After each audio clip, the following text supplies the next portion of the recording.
அனைத்து ஊடக நண்பர்களுக்கும் பத்திரிகை நண்பர்களுக்கும் மாலை வணக்கம். கழகத்தின் இருபெரும் காவல் தெய்வங்கள் பொன்மலர் செம்மல் புரட்சித் தலைவர் எம்ஜிஆர் அவர்களும் இதயம் புரட்சித் தலைவி அம்மா ஆகியோரது நல்லாசியுடன் 23/4/2026 அன்று நடைபெறவுள்ள சட்டமன்ற பொதுத் தேர்தலில் நடைபெறுவதை ஒட்டி அனைத்து இந்திய அண்ணா திராவிட முன்னேற்ற கழகத்தின் தேர்தல் அறிக்கையில் இன்று வெளியிடுவதில் பெரும் மகிழ்ச்சி அடைகின்றேன். பொன்மனச்செம்மல் புரட்சித் தலைவர் மறைவுக்கு பின்னர் இதயம் புரட்சித் தலைவி அம்மா அவர்கள் 28 ஆண்டுகள் அனைத்து இந்திய அண்ணா திராவிட முன்னேற்ற கழகத்தை கட்டி காத்து 4 முறை மிகச் சிறப்பான ஆட்சி செய்துள்ளார். அம்மாவின் திடீர் மறைவிற்கு பின்னால் இந்த இயக்கமும் ஆட்சியும் எதிர்களும் துரோகிகளும் அளிக்க முற்பட்ட போது கோடான கோடி தொடருடைய ஆதரவோடு ஆட்சியும் இயக்கத்தையும் நிலைநிறுத்தி என்பதை நிலைநிறுத்தியுள்ளது என்பதையும் தமிழக மக்களுக்கு ஒரு சிறந்த ஆட்சி வழங்கப்பட்டது. கொரோனா பெருந்தொற்று காலத்திலும் அரசிற்கு வருமானமே இல்லாத நிலையிலும் கூட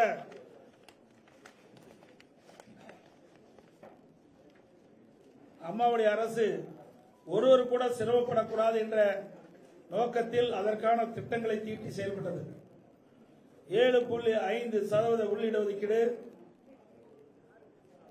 குடிமராமத்து திட்டம், காவிரி டெல்டா பகுதியை விவசாய கோரிக்கை ஏற்று மத்திய அரசோடு தொடர்பு கொண்டு பாதுகாக்கப்பட்ட வேளாண் மண்டலம் என்று எங்களது மக்கள் நல திட்டங்களை மிகச் சிறப்பாக செய்துள்ளோம். தீய சக்தி திமுக 2021 சட்டமன்ற பொதுத் தேர்தலில் பல்வேறு வாக்குறுதிகளை அள்ளி தந்து 4 பகுதி வாக்குறுதியோட இன்று வரை நிறைவேற்றப்படவில்லை. மக்களை ஏமாற்றி ஆட்சி தந்தவர் மக்களை மறந்த அரசாங்கம் திராவிட முன்னேற்ற கழக அரசாங்கம். விடியா திமுக பொம்மை முதலமைச்சர் ஸ்டாலின் நிர்வாக திறனற்ற 5 ஆண்டுகால ஆட்சியில் தமிழக மக்கள் பெரும் துன்பத்தை அனுபவித்தார்கள். தமிழகத்தில் கொலை, கொள்ளை, சட்ட ஒழுங்கு சீர்கேடு, பெண்களுக்கு எதிரான பாலியல் வன்கொடுமை, போதைப் பொருள் நடமாட்டம், விற்பனை, கடத்தல் என்று அன்றாட நிகழ்வாக தமிழகம் இருந்து கொண்டிருக்கிறது. இன்றைய ஆட்சியில் கமிஷன், கலெக்ஷன், கரப்ஷன் இதுதான் வேகமாக துரிதமாக நடைபெற்றுக் கொண்டிருக்கின்ற காட்சியாக மக்கள் பார்க்கிறார்கள். மக்களை ஏமாற்றி அரசியல் செய்யும் விடியா திமுக அரசை ஆட்சியில் இருந்து அகற்றி தமிழ்நாடு மக்கள் தயாராகிவிட்டார்கள். எங்கள் இயக்கத்தின் தேர்தல் அறிக்கை குழுவினர் தமிழ்நாடு முழுவதும் சென்று அனைத்து தர மக்களையும் சந்தித்து அவருடைய கோரிக்கையை கேட்டறிந்து அதன் மூலமாக இந்த அறிக்கை தயார் செய்யப்பட்டுகின்றன. அதன்படி மதச்சார்பின்மை, மனித நேயம், ஏழை எளியோர் மேம்பாடு, சமநீதி, சமத்துவம், சிறுபான்மையின் பாதுகாப்பு, வேளாண் மற்றும் அதை சார்ந்த உபதொழில்கள் வளர்ச்சி, தொழில்துறை மற்றும் சிறு குறு தொழில் வளர்ச்சி முக்கியத்துவம், படித்த இளைஞர்களுக்கு அதிக அளவு வேலைவாய்ப்பு உருவாக்குதல்,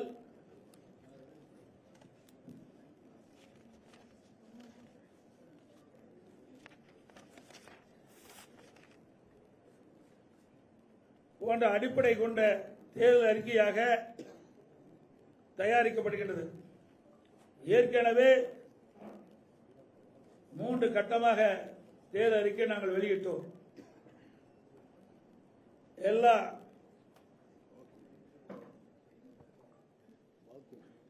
ஏற்கனவே 3 கட்டமாக தேர்தல் வாக்குறுதி அளித்திருக்கின்றோம். எல்லா குடும்பத்திற்கும் 10,000 ரூபாய் வழங்கப்படும் என்றும், பெண்களுக்கு மாதந்தோறும் 1000 ரூபாய் வழங்குவதை 2000 ரூபாய் வழங்கப்படும் என்றும், மகளிருக்கு தற்போது நகர பேருந்தில் கட்டணம் இல்லாமல் பயணம் செய்கின்றார்கள். இனி அதிமுக ஆட்சி இருந்த பிறகு ஆண்களும் கட்டணமாலும் நகர பேருந்தில் பயணம் செய்யலாம். வீடு இல்லாத அனைத்து ஏழை குடும்பங்களுக்கும் தரமான வீடு கட்டி தரப்படும். அம்மா இருசக்கர வாகனம் 5 லட்சம் பேர்களுக்கு வழங்கப்படும். ஒவ்வொரு அம்மா இருசக்கர வாகனம் வாங்குவதற்கும் 25,000 ரூபாய் மானியம் வழங்கப்படும். முதியோர் உதவித்தொகை 2,000 ரூபாயை உயர்த்தி வழங்கப்படும். இளைஞர்கள் மாணவர்கள் வங்கியில் வாங்கிய கடன் தள்ளுபடி செய்வதற்குள்ள நடவடிக்கை எடுக்கப்படும். வாழ்வாதார உதவியாக ஆண்டுக்கு 3 கேஸ் சிலிண்டர் ஒவ்வொரு குடும்பத்திற்கும் வழங்கப்படும். தற்போது இல்லத்தரசின் பணிச்சுமையை குறைக்க அரிசி குடும்ப அட்டைதாரருக்கு குளிர்பதன பெட்டி ஃபிரிட்ஜ் விலையில்லாமல் வழங்கப்படும். குடும்ப அட்டைதாருக்கு தற்போது வழங்க வரும் விலையில்லா அரிசியோடு 1 கிலோ பருப்பு 1 லிட்டர் சமையல் எண்ணெய் விலையில்லாமல் அனைத்து குடும்ப அட்டைக்கும் வழங்கப்படும்.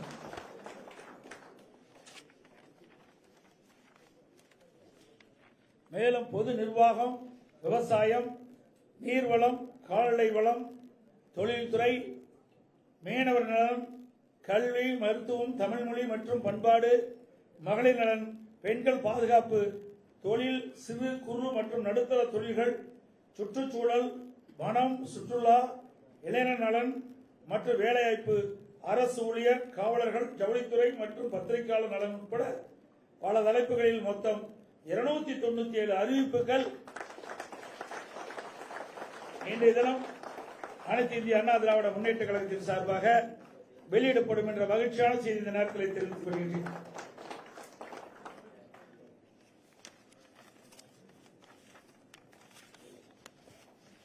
எங்க கொடுங்க தம்பி.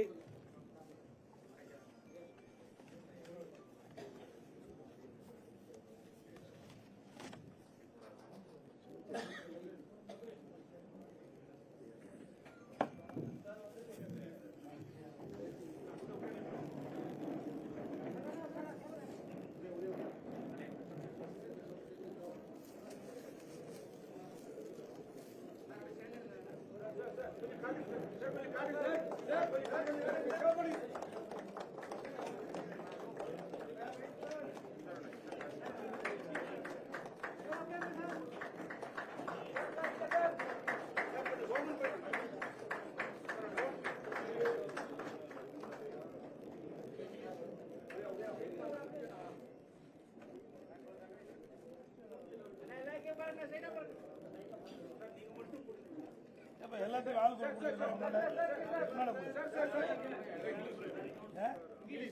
இங்கிலீஷ்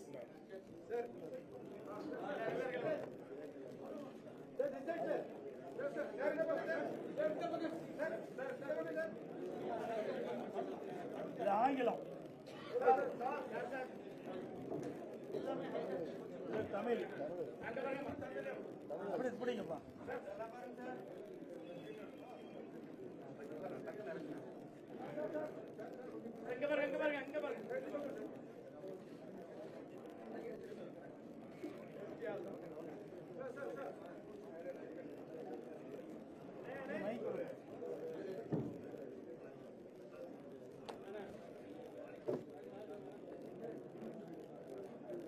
தலைமை கழகத்தால் நியமிக்கப்பட்ட தேர்தல் குழு தலைவர் உறுப்பினர் அனைவரும் தமிழ்நாடு முழுவதும் பலதரப்பட்ட மக்களை சந்தித்து அவர் கொடுத்த கோரிக்கையை ஏற்று சிறப்பாக இந்த தேர்தல் அறிக்கையை தயாரித்த குழு தலைவருக்கும் அது இடம்பெற்றிருக்கின்ற உறுப்பினர்களுக்கும் இந்த நேரத்தில் மனமாற பாராட்டுகளை வாழ்த்துக்களை தெரிவித்துக் கொள்கின்றனர்.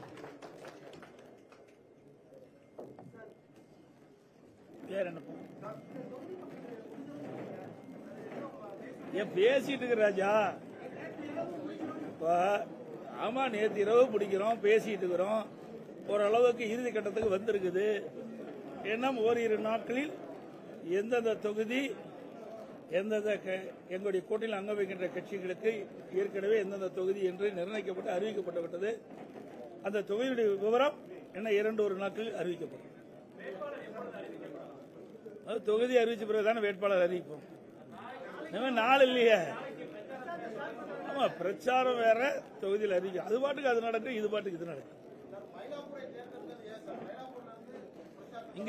இங்க பக்கமா அதுதான் இருக்குது. ஏன்னா என் ஊர்ல, எங்க ஊர்ல சேலத்தில் இருக்கும்போது நாங்க தேர்ந்தெடுத்து போனோம். இங்க இருக்கின்ற பொழுது மயிலாப்பூரை தேர்ந்தெடுத்து அங்கிருந்து என்னுடைய தேர்தல் பிரச்சாரத்தை தொடங்க இருக்கிறது.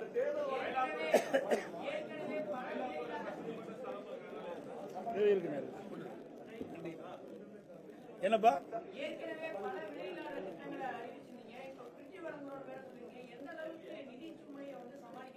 நிதி சுமை இல்ல, நிதி ஆதாரத்தை எப்படி பெருக்குன்னு கேளுங்க. நிதி ஆதாரத்தை சரியான முறையில் பெருக்கும்.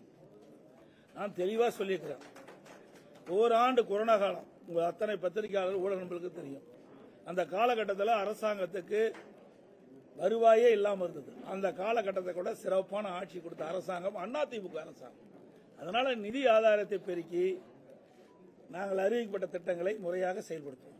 ஒவ்வொரு வருஷமும் ஒவ்வொரு தேர்தலின் போதும் திமுக தேர்தல் வாக்குறுதிகளை வெளியிடுறாங்க. வெளியிடும் போதெல்லாம் என்ன சொல்றாங்கன்னா, திமுகவுடைய தேர்தல் அறிக்கை தான் இந்த தேர்தலில் கதாநாயகன் அப்படின்னு. இப்ப யார் கதாநாயகன்? அனைத்து இந்திய அண்ணா திராவிட முன்னேற்ற கழகம் தான் கதாநாயகன். மாற்றக்கூடிய அளவுக்கு அதிமுகவுடைய தேர்தல் வாக்குறுதி இப்பதான் நாங்க அறிவிச்சிருக்கிறோம்ல.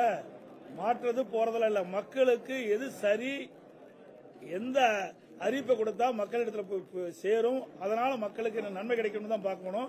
ஆனா திராவிட முன்னேற்ற கழகம் சுமார் 525 அறிவிப்புகள் வெளியிட்டன. 4 ஒரு பாக அறிவிப்பு தான் நிறைவேற்றிருக்காங்க. எஞ்சிய அறிவிப்புகள் இதுவரைக்கும் நிறைவேற்றவே இல்லையே. அப்படி அதான் ஏற்கனவே சொல்லியிருக்கிறோம். எங்களுடைய தலைவர்கள் ஏற்கனவே நிறைவேற்றிருக்கின்றார்கள். அந்த வழியிலே வந்த அம்மாவுடைய அரசும் அறிவிக்கப்படுகின்ற அறிவிப்புகள் முழுமையாக நிறைவேற்றுவதற்கு உரிய நடவடிக்கை எடுக்கப்படும்.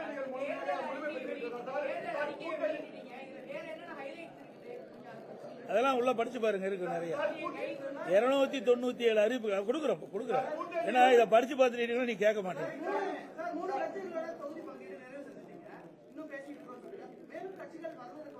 இல்ல என்ன திரு வாசன் அவர்கள் இருந்தாரு, அப்புறம் ஐஜேகே இருக்குது, அப்புறம் என்ன ஜெகன்மூர்த்தி அவர்கள் இருக்காங்க, அப்புறம் என்ன இருக்காங்க, சிறு சிறு கட்சிகள்லாம் எங்களோட வந்து பேச்சுவார்த்தை நடத்திட்டு இருக்கிறாங்க.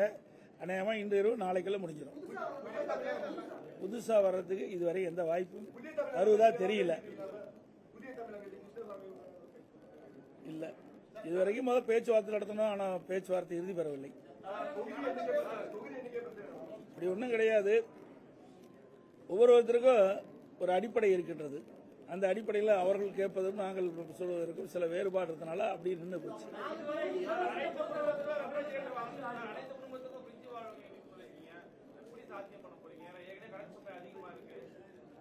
நான் ஏற்கனவே தெளிவாக சொல்லிவிட்டேன்.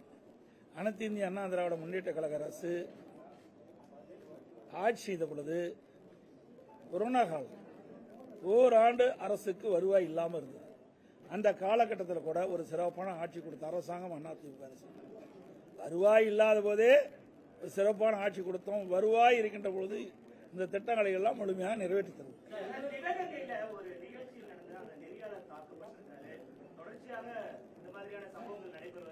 ஆமாமா, அது வந்து இன்றைக்கு இல்ல, இது பல தடவை செய்தியாளர்களை வந்து திராவிட முன்னேற்ற கழகம் தாக்கப்படுவது இயல்பா இருக்குது. இது வன்மையாக கண்டிக்கத்தக்கது. செய்தியாளர்கள் செய்தி சேர்க்கின்ற பொழுதோ இல்லது அவர்கள் செய்தியை படம் பிடித்துக் கொண்டிருக்கின்ற பொழுதோ அதை தடுத்து நிறுத்துவது அது சரியாக இருக்காது. ஏன்னா திமுக அது கை வந்த கடை தானே. நீங்க போடுற சப்போர்ட்ல தானே இந்த அடி அடிக்கிறாங்க. நீங்க கரெக்டா இருந்தா இது மாதிரி நடக்குமா சொல்லுங்க. நான் பல முறை சொல்லிட்டேன், அதிமுக ஆட்சியில் இப்படிப்பட்ட சம்பவம் நடக்காது. ஏன்னா அதாவது பத்திரிகையாளர் ஊடகங்களையும் மதிக்கிற பத்திரிகையாளர்களையும் ஊடக நண்பர்களையும் பாதுகாக்கக்கூடிய கட்சி அதிமுக கட்சி. அது தலைவர் காலத்திலும் சரி, அம்மா காலத்திலும் சரி, அம்மாவுடைய அரசும் சரி.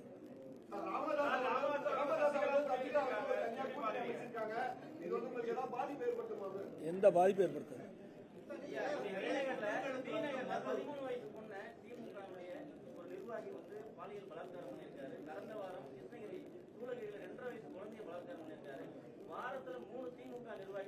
இதையெல்லாம் கண்டித்து தான் நாங்கள் போராட்டம் நடத்தணும். இன்றைக்கு தமிழகத்தில் நிலவுகின்ற இப்படிப்பட்ட சம்பவங்கள்லாம் கண்டித்து அனைத்து இந்திய அண்ணா திராவிட முன்னேற்ற கழகத்தின் சார்பாக சென்னையிலே என்னுடைய தலைமையில் நடைபெற்றது. இங்க இருக்கின்ற உங்களுடைய தலைமை கழக நிர்வாகிகள், மாவட்ட கழக செயலாளர்கள், மறுபடியும் எங்கள் கூட்டணி கட்சியுடைய தலைவருடைய தலைமையிலே தமிழ்நாடு முழுவதும் இந்த பாலியல் சீண்டல், பாலியல் வன்கொடுமை, அது மட்டுமல்ல கொலை, கொள்ளை, திருட்டு, வழிப்பறிவு இப்படி நடக்காத நாளே இல்லை. இதையெல்லாம் கண்டித்து நாங்கள் போராட்டமே நடத்தினோம். இந்த ஆட்சி இவ்வளவு போராட்டம் நடத்தி இந்த அரசுடைய கவனத்தை கொண்டு வந்தோம். ஆனால் அதை தடுத்து நிறுத்த திராணி இல்லாத அரசாங்கமாக திரு ஸ்டாலினுடைய அரசாங்கம் இருக்கு. தேர்தலின் போது கூட இது மாதிரி பத்திரிகையாளர்கள் வந்து திமுகவினர் வந்து பரிசு பொருட்கள் தாக்கியிருக்காங்க. இப்ப தேர்தல் வந்து அறிவிச்ச உடனே இந்த மாதிரி தாக்குதல் நடத்திருக்காங்க.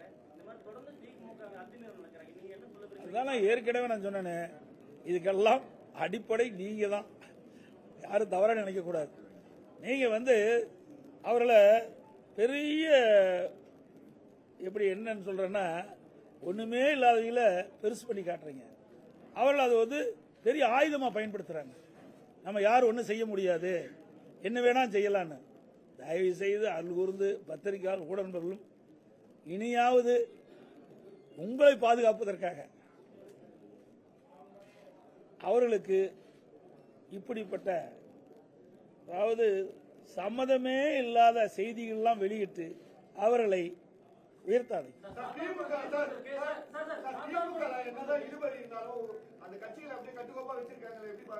எங்க கட்டுக்கோப்பா இருக்குது? 25 நாளா பத்திரிகையில டெய்லி அதால ஓடிட்டு இருக்குது. ஏங்க சொல்றதே கேளுங்க. இது கூட்டணி எத்தனை தடவை பத்திரிகை உங்க பத்திரிகை ஊடகத்தில் பேசிட்டு இருக்கிறீங்க. தயவு செய்து இப்படி அதுதான் சொல்றேன். இப்படி பேசி தான் அவர்களை வளர்த்திட்டு இருக்கிறீங்க. அதாவது உலகத்துக்கே தெரியும் உங்க பத்திரிகை ஊடகம் போட்டுட்டு இருக்கிறீங்க. விசிகா என்னென்ன பேசினாரு, எவ்வளவு மனம் வந்து பேசினாரு. அதே மாதிரி அங்க இருக்கிற கம்யூனிஸ்ட் கட்சிகள் தங்களுக்கு ஏற்கனவே வழங்கப்பட்ட தொகுதியெல்லாம் குறைக்கப்பட்டது மன வேதனை வெளிப்படுத்தினாங்க. அதையெல்லாம் நீங்க தொலைக்காட்சியில் தெளிவாக காட்டுங்க, பத்திரிகையில போடுங்க. நாங்க அப்படி இல்லை, மன உணர்வுபூர்வமா பேசணும், வந்தோம், அறிவிச்சோம்.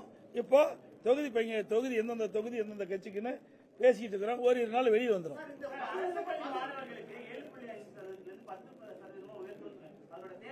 அதாவது இது பெரிய வரவேற்பு கிடைச்சிருக்கு மக்களிடத்துல. இன்றைக்கு அரசு பள்ளியை படிக்கின்ற மாணவர்கள் பெரும்பாலும் ஏழை குடும்பத்தைச் சேர்ந்தவர்கள், அதோட நடுத்தர குடும்பத்தைச் சேர்ந்தவர்கள். அவருடைய கனவு, அந்த மாணவருடைய கனவு எப்படியாவது மருத்துவர் ஆக வேண்டும் என்று. அந்த அடிப்படையில் தான் இப்பொழுது இதுவரை சுமார் 3000க்கும் மேற்பட்ட மாணவர்கள் இந்த 7.5% உள் இடஒதுக்கீட்டில் இடம் கிடைச்சி இன்றைக்கு மருத்துவக் கல்வி கிடைச்சிருக்குது. இது கிராமத்திலிருந்து நகரம் வரை அரசு பள்ளியை படிக்கின்ற மாணவர்களுக்கு ஒரு கிடைக்கப்பட்ட மிகப்பெரிய பாக்கியம். ஆக அங்க வரவேற்பு இருக்கிறதுனால அதை சற்று 2.5% உயர்த்தி இருக்கிறோம். அதெல்லாம் நீங்க படிச்சு பாருங்க, நல்லா இருக்காங்க. அதான் நான் நீ அதுக்கு தானே தேர்தல் அறிக்கை கொடுத்துருக்கிறோம். எல்லாமே சொல்லிட்டு அதுல அர்த்தமே இல்லாத போயிருக்கு.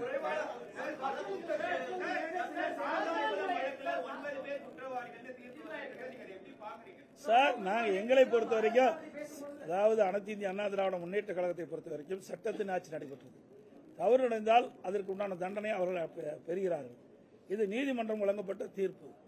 ஆக எந்த இடத்தில் தவறு நடந்தாலும் அது தவறு தான். அதில் எந்த ஒரு மாற்று கருத்தும் கிடையாது. அதே நீதிமன்றம் விசாரிக்கப்பட்டு அதில் தவறு நடைபெற்றதாக அந்த விசாரணையில் தெரிய வந்த காரணத்தினால் நீதிமன்றம் சம்பந்தப்பட்டவர்களுக்கு தண்டனை வழங்கியிருக்கு.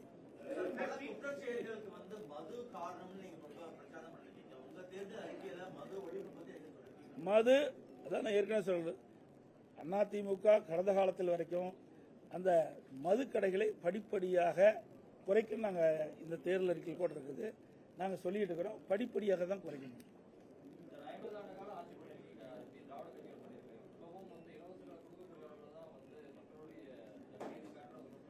அதாவது எல்லா மக்களும் பணக்காரராக இருந்துட முடியாது.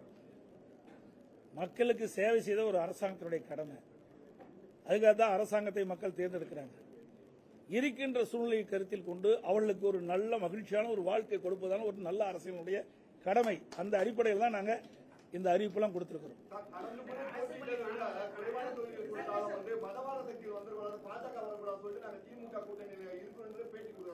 திமுகவே பாரதிய ஜனதா கூட்டணி இருந்தா அதுக்கு என்ன சொல்றீங்க? திமுகவே பாரதிய ஜனதா கூட்டணி இருந்தா இல்லையா? இதே விடுதலை சிறுத்தை பாரதிய ஜனதா கட்சியோட கூட்டணி இருந்தாங்களா இல்லையா? எல்லா அரசியல் காழ்ப்புணர்ச்சியின் காரணமாக பேசுவது. சார், உங்க தேர்தல் அறிக்கையில 104வது வந்து அரசு பள்ளி மாணவர்களுக்கு நீங்க கொடுத்த அந்த 7.5% வந்து 10% உயர்த்தப்படும். அதான் இப்பதான் சொன்னேன் அது எந்த அளவுக்கு சாத்தியம் இருக்கு சார். அதான் இப்பதானே அதுக்கு நான் பதில் கொடுத்தேன். நீங்க சரியா கவனிக்கல நினைக்கிறேன்.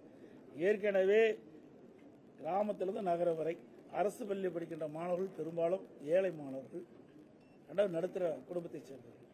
அந்த மாணவருடைய கனவு மருத்துவராக வேண்டும். அந்த கனவை நனவாக என்ற அடிப்படையில் தான் 7.5% உள்ளீடு ஒதுக்கீடை கொண்டு வந்து நடைமுறைப்படுத்தப்பட்டு இன்றைய தினம் சுமார் 3000 பேர் மருத்துவக் கல்வி கிடைச்சிருக்குது. இன்றைக்கு அந்த மக்களிடத்திலும் மாணவரிடத்திலும் மிகப்பெரிய வரவேற்பு இருக்கிறதுனால இன்றைக்கு 2.5% உயர்த்தப்பட்டிருக்கு. மற்ற படிப்பு ஏற்கனவே அறிவிச்சிட்டாங்கல்ல. முக்கியமா மருத்துவ படிப்பு, மற்ற படிப்புல இருக்குது இல்ல அறிவிச்சிருக்காங்க.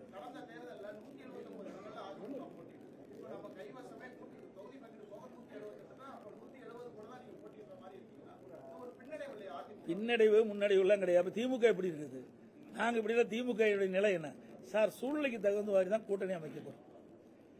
இது அதிகம் போட்டிடுறது கம்மி போட்டிடுறதெல்லாம் கிடையாது. இன்றைக்கு திமுக தலைமையில் ஒரு கூட்டணி அமைச்சிருக்காங்க. எத்தனை கட்சி இருக்குது அப்படி பார்க்கும்போது அவங்களுக்கு எத்தனை கட்சி வரப்போகுது, எத்தனை இடத்துல அவர்கள் போட்டியிட முடியும்? அதாவது சூழ்நிலைக்கு தகுந்த மாதிரி நம்ம கூட்டணி அமைக்கிறோம். அந்தந்த கட்சிக்கு நிலையை கருதி அவர்களுக்கு சட்டமன்ற இடங்கள் வழங்கப்படுகிறது, தொகுதி பங்கில் வழங்கப்படுகிறது. சார், அதிமுக மட்டும்தான் சாதாரணமா இருக்கக்கூடிய வேட்பாளர்களாக வர முடியும். இந்த முறை வேட்பாளர்கள் எப்படி இருப்பாங்க? அதெல்லாம் அறிவு பின்னாடி பாருங்க. வேட்பாளர் குமாரியா இருப்பாங்க. அதாவது அதான் நாங்கள் வேகமாக சென்று கொண்டிருக்கின்றோம். பார்த்தீங்க, நேற்று அறிவிச்சு கொடுத்தோம், இன்னைக்கு வந்து தேர்தல் அறிக்கை வெளியிட்டுட்டோம், நாங்கள் பிரச்சாரத்தையும் தொடங்கிட்டோம். இப்பொழுது வந்து வேகமாக துரிதமாக ஏற்கனவே எங்களுடைய கூட்டத்தில் அங்கம் வைக்கின்ற கட்சிகளும் எத்தனை தொகுதி என்று அறிவிக்கப்பட்டு விட்டது. அந்த தொகுதியினுடைய விவரங்கள் இப்பொழுது பேச்சுவார்த்தை நடந்து கொண்டிருக்கின்றது. இதை முடிவு செய்தவுடன் உடனடியாக எங்களுடைய கூட்டத்தில் அங்கம் வைக்கின்ற கட்சிகள் அனைத்துமே அவர்கள் கட்சியின் சார்பாக வேட்பாளர் அறிவிக்கப்படுவார். அனைத்து ஊடகங்களுக்கும் பத்திரிகை நன்றி.